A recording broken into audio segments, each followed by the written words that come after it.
This is Chapter 18, Basic Concepts in Open Economy Macroeconomics. And we've just finished our M&M trading game. Here at the bottom of your page, you've got some space right here. And I'd like you to jot down some main points before we switch over to our PowerPoint. Okay, first of all, you probably noticed when you were first adding up all your points that your cup was different than someone else's. You might have thought, well, my neighbor has more points than I do. That's not fair. But you just had to do the best job that you could do with what you were given, right? Different countries have to do the best job that they can with what they're given.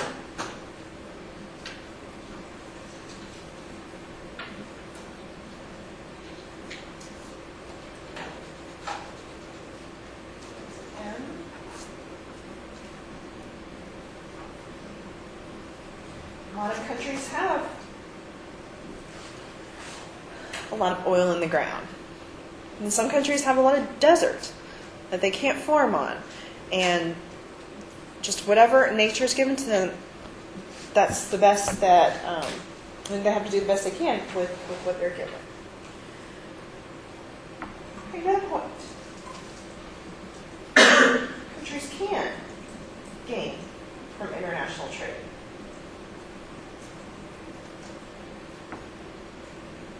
Guaranteed? No. We had some negative numbers up there. I don't want anybody to feel badly. It's very typical to see that. But if we hadn't have traded at all of those numbers up there would be a change of zero, right? A reflection of a change of zero. So we would have missed out on a lot of the gains to trade. But I do want to point out another thing. Countries can gain from international trade, but the gains are not always equal.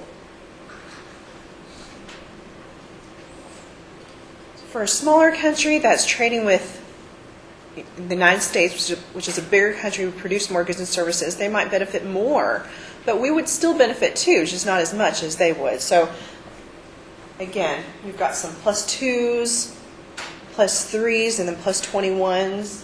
So the gains are different. Most countries do see that there are benefits to trade, though. And what are they?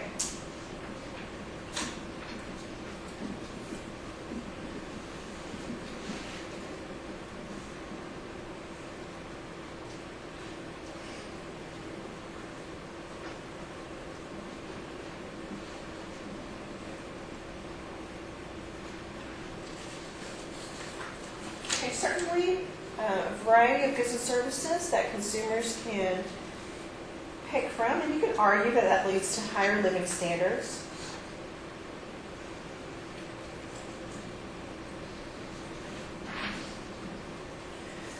Going way back to Chapter 3 when we were talking about comparative advantage and who should produce what, remember, comparative advantage is whoever has the lowest opportunity cost of producing something. When countries utilize comparative advantage and specialize in producing just that product rather than trying to produce everything that leads to efficiency,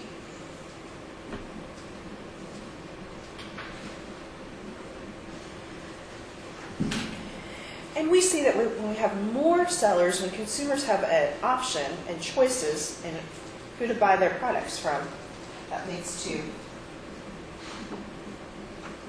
lower prices.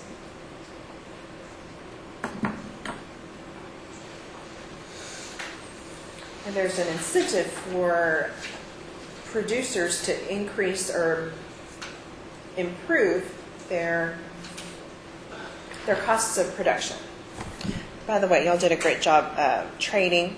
We'll refer back to our numbers in just a second. If you'd like some clean M&Ms, we'll pass these around.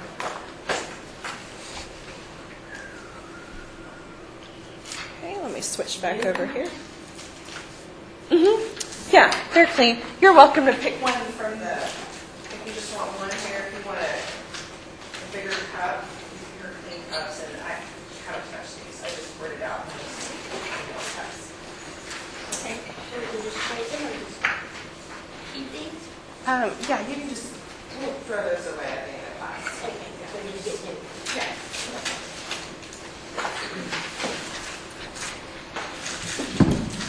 All right, so here we are. Did anyone at some point say, I'm done trading? Don't ask me anymore? Okay, you might have at some point represented a closed economy, but I think it looked like most people were interacting and were open. It's hard to think of a true closed economy now. Probably the most closed economy is probably North Korea in terms of purposefully trying to be secretive, trying to not let other people know what's going on and interact with the rest of the world. So, you know what closed and open economies refer to?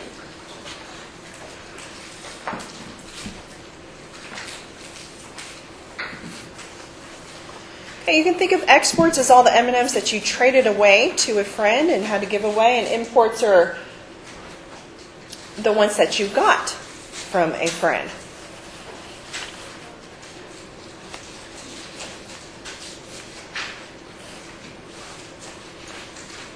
And we've talked about this before, and this is definitely an important part of our GDP and how we calculate it.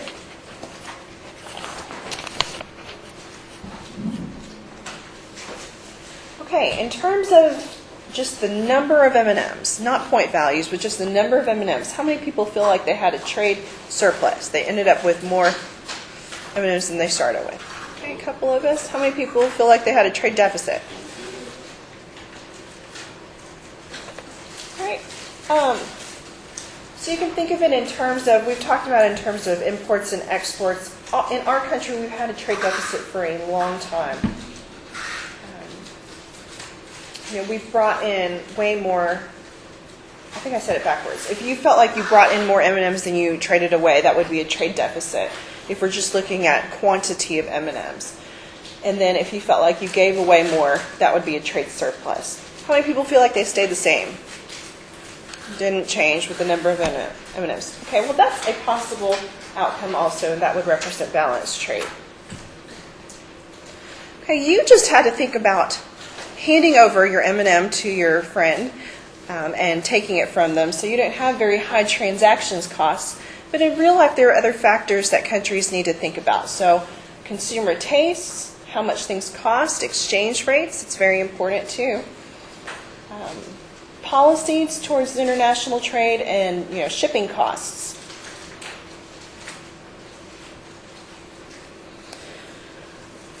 What's a tariff? A tariff would be an example of a government policy towards international trade. What would a tariff be? A tax on imports. If I said you have to pay me, the government, a blue for every M&M that you get from a friend, first of all, would y'all be happy about that rule? No. Second of all, would our numbers be as high up there? No, because I would be collecting some of that in terms of tax revenue, right? But why do we do that? Why do we have things like tariffs?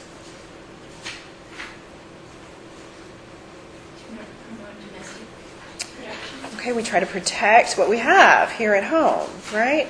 Okay, another example of a government policy. Embargo. What does that mean?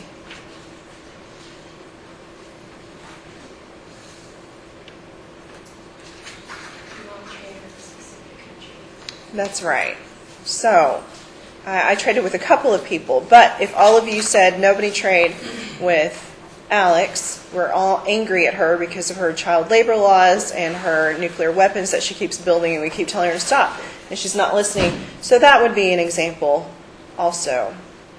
Quotas are another example. So if I said you're only allowed to trade a maximum of 2 per round, that would have limited our numbers up here on the board, right?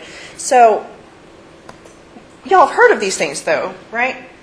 Embargoes, tariffs. Sanctions is a more general term. When we hold sanctions against a country, that can mean a couple of those things. And in economics, we talk about how good it is to trade with other countries, but in real life, just look at all these countries that we have sanctions against. Burma, Cuba, Iran, Libya, North Korea, Somalia, Sudan, Syria, and Now, economists aren't very fond of sanctions because it's limiting our gains to trade. But why do we have this in real life? A lot of politics, a lot of countries, trying to use this as a tool to get them to, maybe improve their human rights violations or things like that. So in real life, we still do see a lot of barriers to trade. But overall,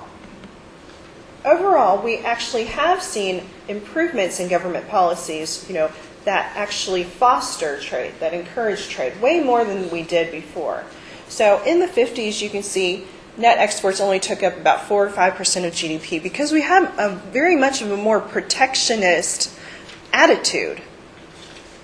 So yes, we still have barriers to trade, but it's more for political reasons now and to punish countries. But in terms of wanting to experience these gains of trade, these benefits of trade, we have seen that with better policies, also other factors that have played a role into that, better transportation and communications across countries.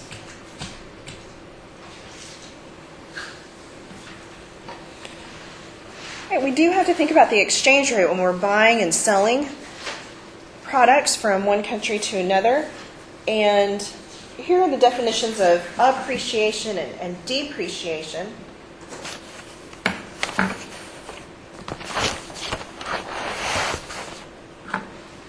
As soon as y'all get these down, let's take a look at an example over here.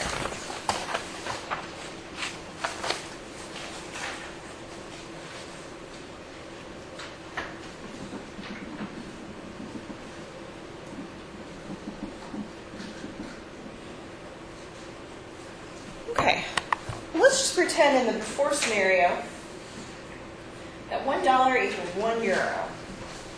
And let's just pretend that something happened, $1 now equals €2. All right, you've got that in your notes. Which currency appreciated? Got stronger. Which currency got stronger? Remember, the definition is measured in the amount of foreign currency it can buy. So the dollar? The dollar appreciated here. The dollar appreciated. So with $1 we could buy 1 before, and now we can buy €2. It's gotten stronger, right?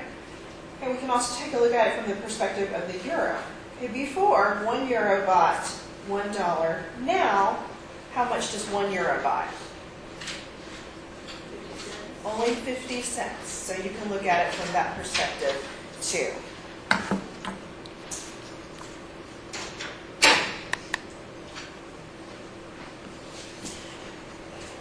But the exchange rate definitely is going to play a role in the amount of imports or exports a country has, because if our dollar is appreciating, that means foreign goods and services are relatively cheaper for us. That our money is going to go a little bit further, and we can, buy more products than we did before with the same amount of money. So that impacts the level of imports and exports for a country too.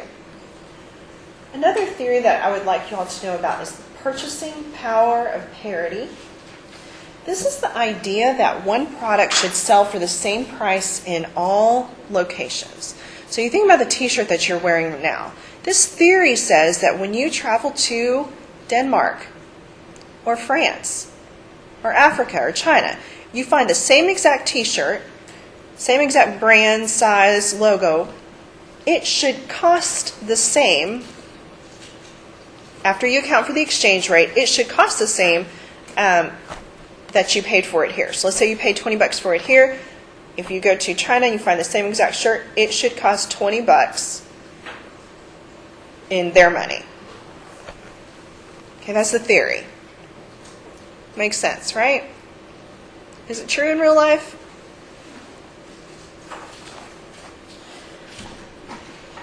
Economists have tested this idea using what's called the Big Mac index, and it's kind of silly, but Big Macs, we've got the same ingredients.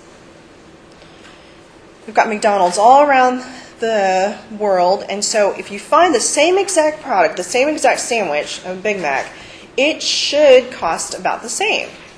right? So if you go to McDonald's now, it's probably a little more expensive than $3.41. It's probably $3.70 something. So a little less than $4 anywhere here. So this theory states that when you go to other countries, accounting for the exchange rate, if you were to buy a Big Mac in France, if you were to buy a Big Mac in Taiwan, it should cost about $3.70 after you've accounted for the exchange rate. Okay, well, economists actually calculate and track this data to test this theory. United States, we're here in the middle. At the time of me pulling this chart, it was $3.58. That was the average price of a Big Mac here in the United States. All right, does this theory hold true in real life? Even though it's the same ingredients, same sandwich for a Big Mac, we've all had one before, you can see the differences. And this is accounting for exchange rates. And you can see, it's actually, has anybody traveled to Europe and eaten okay. Did you eat at McDonald's? Yes. How was it? It was better. It was better. Dylan. Oh, I didn't eat. You didn't. Okay, you didn't eat fast food. It's actually cool to hang out at McDonald's in places in Europe. It's just different here than here. And what could cause some of these differences?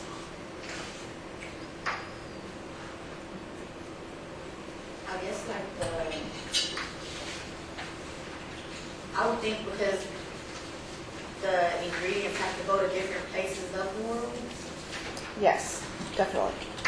Even though it's 3 pieces of bread, 2 pieces of meat, and lettuce, and the Thousand Island dressing on there, even though it's the same stuff, does every country have a bunch of cows like we have here in Texas? No. My grandparents grew up, and my parents grew up in Taiwan, and I think I've told you all this before. So 3 hours driving from the top of the island to the bottom, and then 1 hour the other way. It's this tiny little island with lots and lots of mountains. They don't have space for cows like we do here, and so they get a lot of their meat from Australia. So even though it's meat, same sandwich, that's going to play a role. What else can play a role in all these differences in prices? The demand for it. Absolutely. Dylan, how come you didn't have fast food over there? I just don't like eating fast food at all. Okay. Honestly, it's just the thing that I do. Let me come back here. I can talk about Taiwan since that's where my family is from. Okay, Taiwan right here is $2.36. My aunt actually wants to eat at McDonald's when she comes here because she says the meat isn't as good over there. Which, it's not fresh. They're getting it imported. Also, it's interesting that, Dylan himself, his tastes are different than, a regular, typical fast food meal for us, for a typical American is to get burger, fries, and soft drink, right? A typical fast food meal in a place like Taiwan, very different. It's usually rice, chicken, vegetables, and then, soy milk is a big thing over there too. So, yeah, local demand, that's definitely a big thing. Customs, just what they're used to. What else?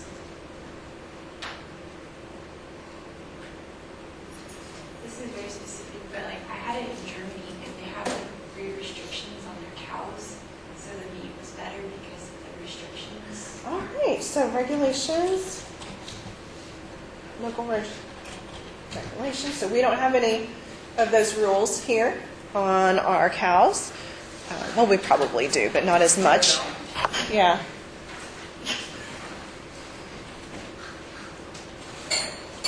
What about taxes? Labor costs. So even though it's the same product, y'all can see in real life there are going to be lots of even inside the United States, a 1-bedroom apartment here, we said about $500. How much is it going to cost in some place like New York, Boston?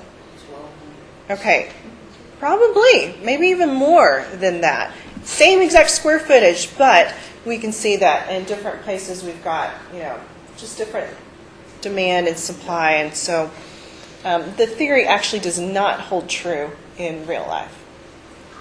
And lots of factors contribute to the prices of our goods and services that we're trading. So I'll go ahead and stop